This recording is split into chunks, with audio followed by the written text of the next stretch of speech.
बिस्मिल्लाहिर्रहमानिर्रहीम। अस्सलाम वालेकुम नाजरीन, मैं हूं आपका मेज़बान लियाकत राजपुर।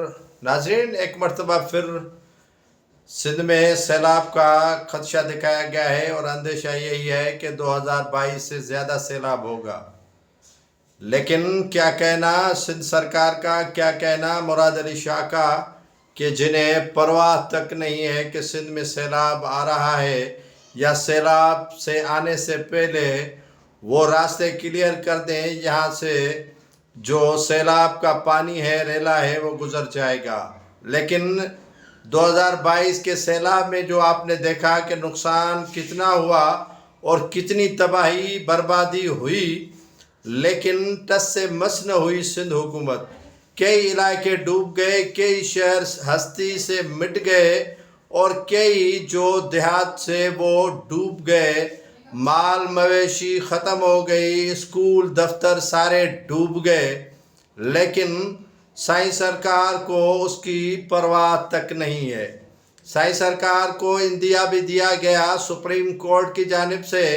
साई सरकार को कहा गया सिंध हाई कोर्ट की जानिब से कि 2022 में जो तबाहकारियाँ आई हैं उनका बड़ा नुकसान सिंध का हुआ है। इस मर्तबा नुकसान से बचाने के लिए कुछ न कुछ इक़दाम ज़रूर करें। रात आपने देखा होगा कि बारिश पड़ी थी सदर ममलकत आसिफ अली जरदारी के आबाई शहर नवाबशाह में, तो नवाबशाह को कैसे तबाह बर्बाद कर दिया। इस हल्की सी बारिश ने दरख्त जो है वो नीचे से उखड़ कर सड़कों पर पड़े थे, दीवारें गिर गई थी, मवासलाती निज़ाम दरम बरम हो गया था। यहाँ पर जो है वो खंभे ज़मीन बोस हो गए और इमारतें तबाह हो गई। एक झलक थी, सिर्फ एक झलक। ये 2022 से भी ज़्यादा ख़तरनाक सैलाब का इंदिया दिया गया है। लेकिन साई सरकार की जो कलई है, जो पोल है, वो उस वक्त खुला जब नवाबशाह में बारिश पड़ी। ये बारिश सांगड़ डिस्ट्रिक्ट में पड़ी, नवाबशाह डिवीज़न के मुख्तलिफ शहरों में पड़ी, लेकिन इंतज़ामिया बेबस नज़र आई।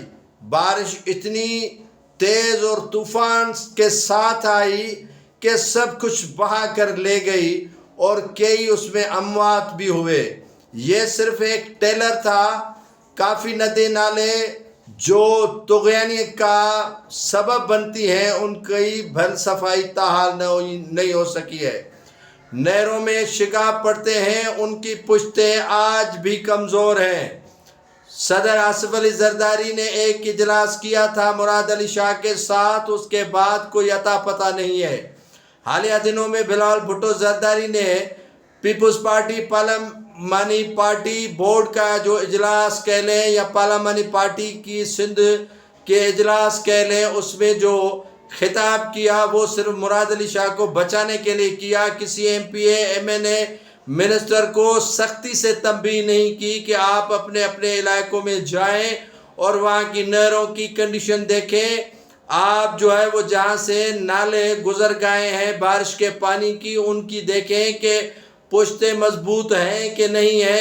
रुकावटें हटवाएं, जो तजावुज़ात हैं वो हटाएं, लेकिन करना कुछ नहीं है।